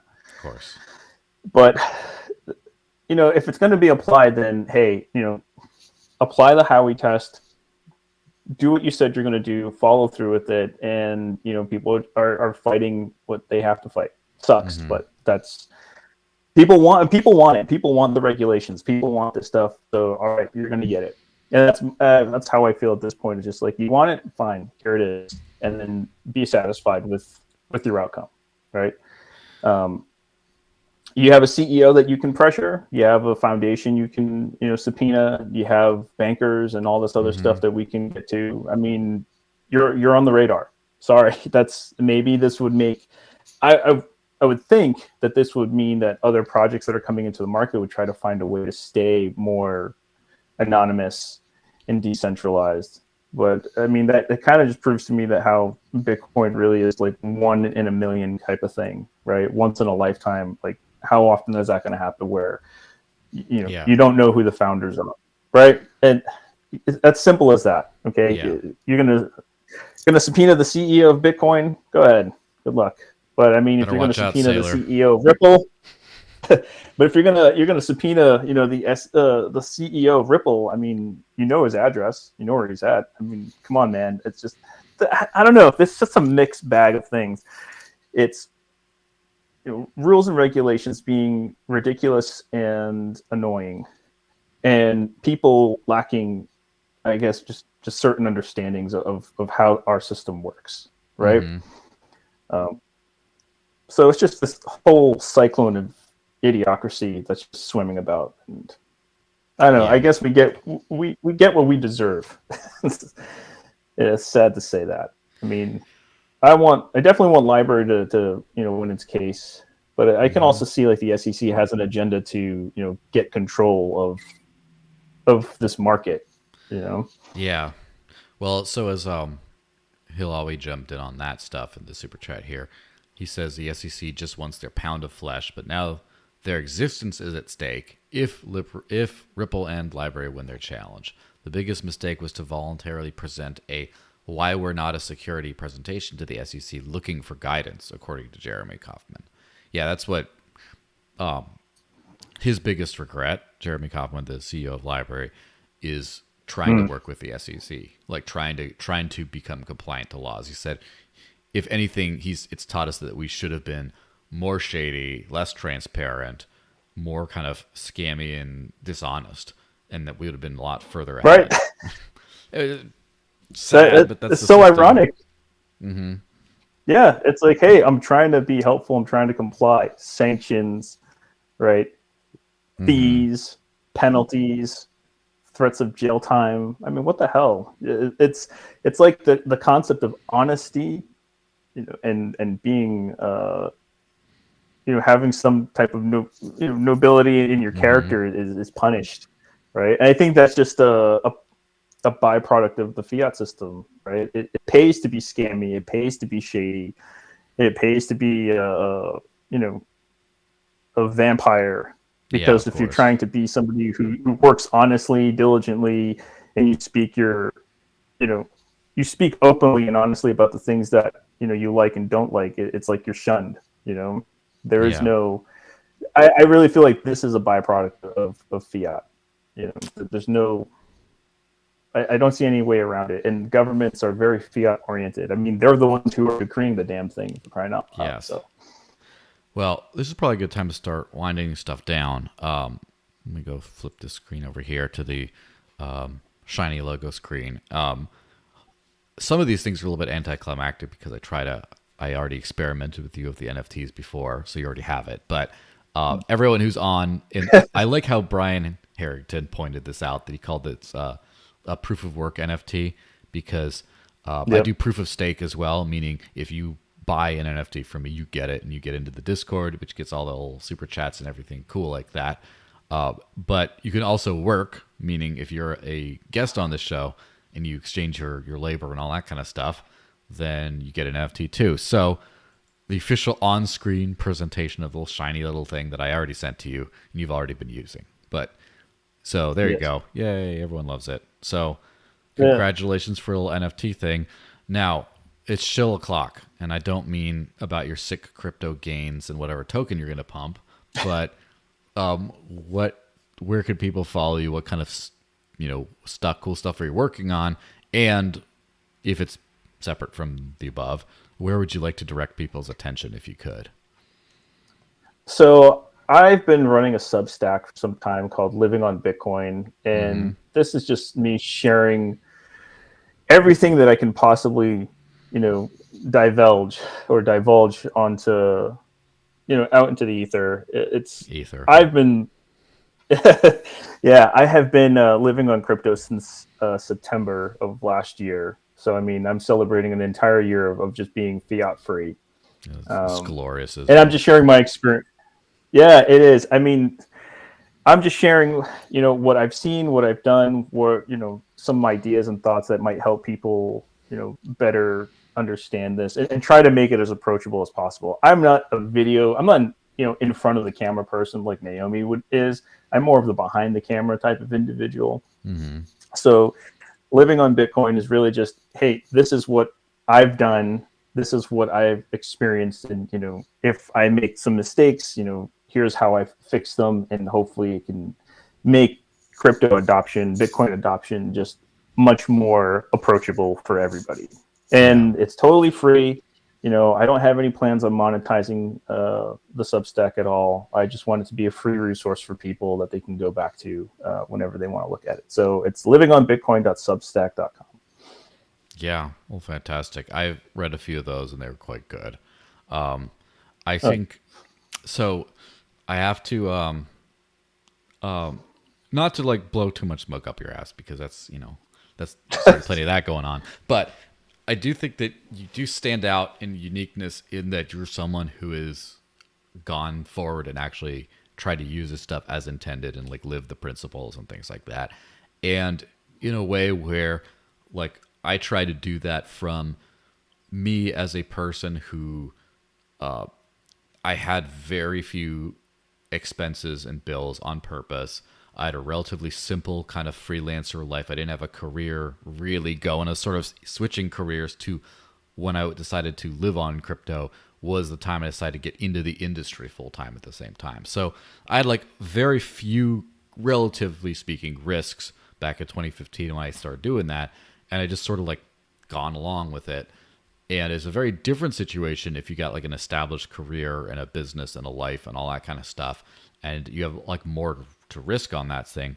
It's kind of interesting because there's a friend of mine who, and this is just an example of things, but there's a friend of mine who's been into crypto for at least like 10 years, like one of those OG people, kind of like before me probably. Right. And has been involved in, has a business, like a successful, like a modest, like a, I'm not going to throw numbers out, but like a modest, medium-sized business, and has been kind of lamenting like that no one uses crypto, but doesn't take crypto for the business yet. It doesn't use it. And as not someone new, like maybe you are, but like there's a couple things at play there. One is a mindset difference where you could just be like, oh, like you had the mindset of I'm going to make this happen. But also some of it might be you had the mindset to make this happen and there was tools available to you in 2019 that weren't necessarily available in 2014 or 2013 or 2012 or whenever it was. And just the fact that like that's when you came in, you were able to get that momentum, whereas you didn't have those roadblocks that maybe this person had. But however, this friend is a good faith person and does want to start running the business off of crypto and using crypto a lot more. Are there any tips you would give to like a honest to goodness real business, like not some like dumbass freelancer, jack off like me, but like, like a real business kind of like how to make it work, or what are some of the things, what are some quick tips you could give of like how you to do that, how to actually build your business on crypto? Yeah, so for people who aren't aware, I do run a business. It's in the entertainment industry. Presently, I have about like 40 workers around the world, right? Mm-hmm. So we're like a mid-sized company. It's not exactly the tiniest thing. And the way that we did it is essentially we just bought Bitcoin, right? Mm-hmm. And I mean, some of the tips that I have would be first, if you are running a business, I'd definitely talk to either your bookkeeper or CPA and have a strategy plan, right? Or if you don't have those, talk to your tax attorney or preparer. At least let them know what's going on so you can do things by the book. Mm-hmm. And there are services out there that can help facilitate like payroll needs. Like Bitwage is one of them. I know a lot of crypto platforms like Coinbase and I think Kraken and Gemini have direct deposits. I know Cash App and Strike also have direct deposits. So I mean, you can try to show people how to set things up. Yeah, definitely have a strategy for what you're going to do. Talk to your team about it, and just start slowly and steadily implementing it into your business, right? If it starts as a treasury asset that you put on for reserves, hey, great, build it up, and then you feel comfortable to start actually using it. And it's just a slow and steady, pace. For my company, what we ended up doing was in 2020, we started paying people with Bitcoin. And then in 2021, we started accepting projects in Bitcoin. And then we it would have been ideal if everybody was going to pay for stuff, in Bitcoin, but things didn't work out that way, and we had to adjust plans. We ended up getting paid in like ETH or Solana tokens, and we make the exchange, and we'd have to record that. But a lot of it too is like if you really want to get your business like into the Bitcoin and crypto world, it really is just about doing it. Just saying, I'm going to do it, jump on in, buy a little, spend a little, see what it's like, and then gradually build up the tolerance for it. It's gotten to the point now where at least 45% of my staff is getting paid in Bitcoin at this point, which is great. I mean, at first, people were happy to jump on it. It was like 50-50. And then it dropped to like 20% of the team because of the volatility.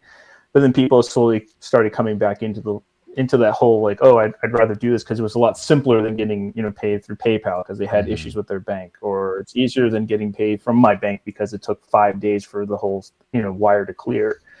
And I'll say this: I've definitely built a much closer relationship with my teammates and workers because I'm controlling a lot of the funds. I pay them directly. It just feels like there's a much stronger bond between myself and my team, right? So I think just start slowly, have a plan, make adjustments as needed, but just start. That's really it. Yeah. I mean, that's a good one. Have you had any employees who just kind of aren't into it at all? Like, that doesn't mean that they're not in a position or a willingness to accept or use crypto right now, but like that just are like, whatever, like that's for you weirdos over there. There's some people who have been very, very, how would I say, aggressive towards the whole notion. And, hey, that's fine.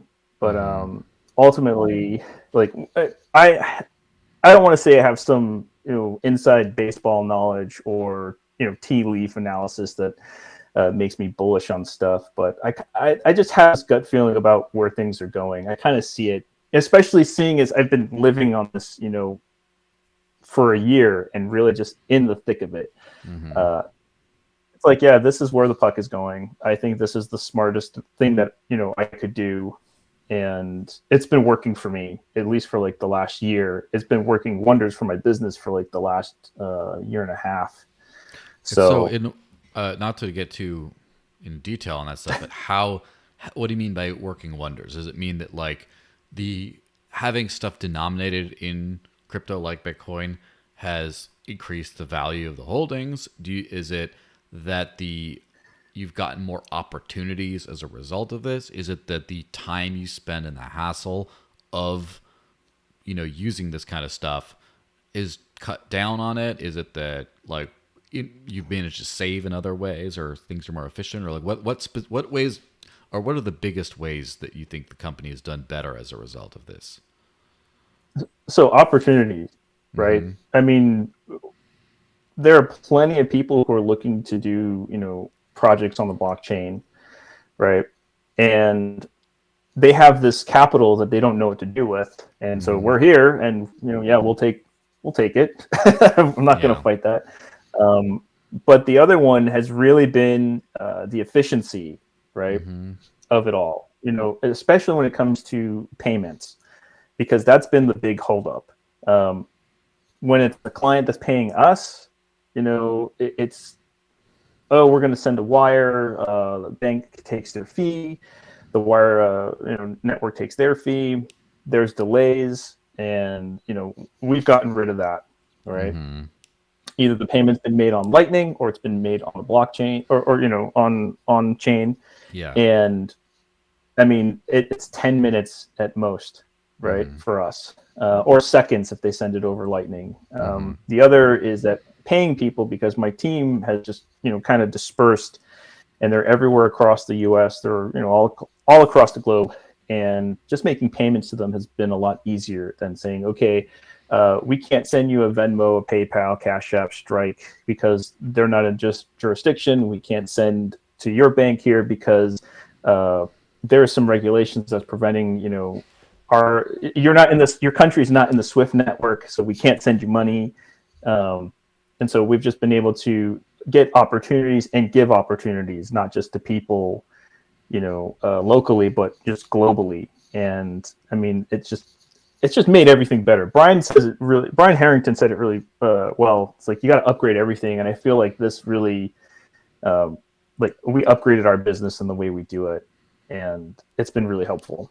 So, yeah, well, that's a good way that gives people like heart on it. That like, it's kind of, there's this weird disconnect, and I'm talking about crypto old timers as well as new timers as well as no coiners. Shutter have this whole narrative that like this isn't actually any better. It's just that number go up, but someday it might be better. Even like the crypto people who use it sometimes don't fully internalize how much better this is until they start using it. And I think there's a lot of trepidation behind that. And there's like part of this whole, for me, trying to learn how to build a legit, LLC business kind of thing run entirely off of crypto has reminded me of why I do this, because when I've been trying to do it, the fiat world sucks so bad. And I haven't like, it took me months to get this LLC because of like random nonsense, which you shouldn't take, but there's random nonsense of that stuff. And then just trying to figure out like, I mean, Bitwage is great, but the things about like the KYC elements of finance and all that stuff, and just like that's just been the stuff that is like, I've been excited to do new things, like build this computer right here. That was exciting. It was interesting. Figuring out how to build like a website and register an NFT domain, and how do I mint on this? Some of it's frustrating, but it's all exciting. It just sucks to do the fiat stuff. I just hate it. And so, and I didn't realize how much I hated it because I haven't been doing it for like, over a half decade, like 7 years almost. And like now we're here, and it's a very good reminder. And I just think that once people get over the hassle of like, oh, I got to use a different point of sale little thing here. Oh, I got to record the transaction differently. Oh, I got to have a spreadsheet here. Oh, I got to like deal with the volatility of this and that and blah, blah, blah. And then once they're past that little hurdle of just like, this is new, this is harder, this is weird to deal with, it's just so, yeah, it works. You just sign it, boom, it goes. You got it. Did you get it? Of course you got it. Like, there's no like, the payment didn't go through. It always goes through. Maybe with Lightning you have like a failed payment here or there or something, but it's not like, if it fails to route, it's not like you don't still kind of have it. It's like, it's not like fiat where it's like, oh, I got double charged for this. Oh no, I'm gonna call my bank, be on the phone. None of that. It's just, it's such a relief. Yeah, it is a lot of relief. I mean, I'm reminded of like why I'm in it. I mean, even just a more recent example. I was talking to my mother, and she's like, I got to go to the bank because I need to make a payment because the website no longer accepts this card, and we have to go do it at the actual location. And then she's like, but the only problem is that the bank has, because of COVID regulations that they somehow arbitrarily passed for themselves, that they only take appointments now. So she has to call to get in the queue in order to go to the bank and talk to the banker to withdraw some money or to make the payment. I'm like, God, that is just so frustrating. Why would you do that? Why would you go back to that, right? Or even the double spend problem. It's just keeping track. I know where your funds are at all times, and I think that's an issue people don't really. I don't say it's an issue. I think it's a characteristic of it all, that people coming from fiat into the Bitcoin world, the crypto world, is they expect this new type of economy to operate and act like the old one, right? Because people walk around with their debit cards or their credit cards that have all of their funding on it, and then they swipe, and sometimes they don't even look to see what they have. There's overdraft fees if they missed a payment or something like that. But nobody really, they expect that Bitcoin and other cryptos are going to do exactly the same thing. They're going to buy it and, you know, keep it in one wallet and then just use it like they would their debit card or their credit card. It's like, no, that's a fiat system. It doesn't work like that. You know, it's a different mindset altogether. You have to treat it as if it's like cash in your pocket that, you know, you either have enough or you don't, right? Well, let me switch to this thing really quick. So let me refresh the cat. This thing gets annoying. Anyway, so first off, Hilawe with the zinger. Says Lark probably owns blow smoke up your ass crypto too. Yeah, probably. Yeah. And then Greatwolf said, ask Esteban, did any of his employees worry about the volatility? How did Esteban handle it and convince them to start taking some of it in crypto despite those concerns? So just the volatility concern as far as paying people in it. All right. So the first part, everybody worried about the volatility, right? All of them. So some people took it, you know, like a 5% pay in Bitcoin. Some of them took 100%, got burned, and they didn't do it again. But I told them that I'm in it and I'm doing the entire thing, you know, 100% of the way. So no half stepping on my part. And they kind of looked at that. And so it's just a dialogue over time, right?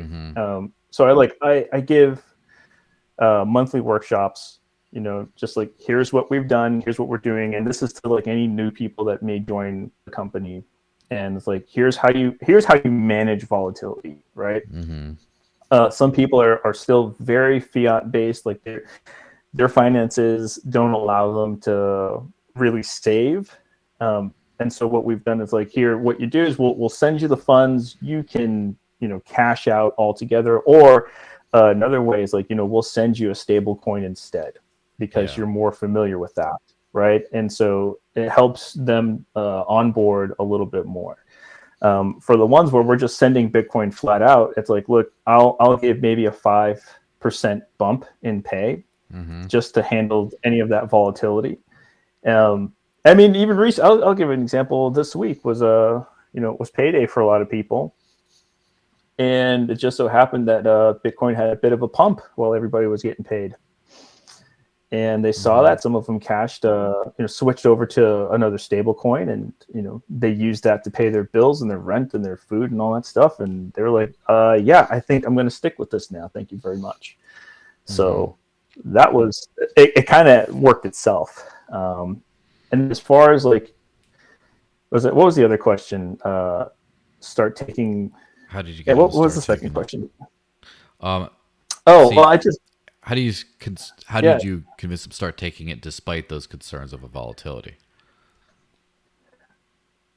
So this actually, it's a sad story, but it's when we were on a project and we were paying people out. I believe like China fighter jets had like done a military exercise, and they flew very close to Taiwan, and all of a sudden like banks were frozen, and the SWIFT network started like, I guess, put a hold on certain banks and transactions, and so I couldn't get a payment over to somebody that was living in Taiwan. It was pretty crazy. That? Like I've never. That's how much fiat sucks. Is some planes fly too close and their money doesn't work. Like, it's ridiculous everything. Is that? We gotta fly over. Money not chaos. Working now. I mean, people don't think about how fragile the fiat system is. But I mean, if there's even so much as a sneeze, all of a sudden everything is frozen. I mean, that was another incident that we had with some of our Canadian artists, is when the Trudeau administration froze bank accounts, for even having an association with donating to the truckers. I mean, it was terrifying for people. And so it's like the only answer we could have was sending over Bitcoin. Like there was no other way. And then within those circles, right, someone who's working in Taiwan, we have a couple of people over in the Philippines and South Korea, and they all kind of chat with each other on that time zone. And, all of a sudden each one started saying, oh yeah, this was easier for me. And it spread. And so they, the crew kind of talked amongst themselves and sort of convinced themselves to do it. So I ended up just being very hands off. on that part. Yeah. And they taught themselves, and everybody sort of spread word of mouth. It's like, oh yeah, he paid me and it was faster than Western Union. Oh, they paid me, it was faster than PayPal. Oh, they paid me, and this actually went up in value. And let that organically spread. I mean, it had to start somewhere, but Yeah. Ultimately it just kind of took off like its own.